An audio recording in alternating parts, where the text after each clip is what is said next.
once you got all this done and this is driven in and this is tightened up and you're certain that this didn't get screwed up and the cone is in, everything's good, then you put your mediums back in and you screw down the top. And this looks like probably enough traffic at this point that I could probably do it tomorrow. If you're doing it like not midday, but if you're stopping by like at 5. Yeah, well that's when I'd want to do it, right? Is around 5 when they're kind of mostly all in. To be honest with you, like the later the better. But I feel like I taped up this whole bottom section pretty well at this point. Look pretty good? It does.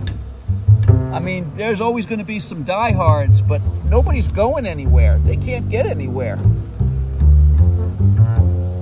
If they were all clustered around one of the mortar lines, I would say, oh, they found a way in. But they're just wandering aimlessly. I think this is B tight.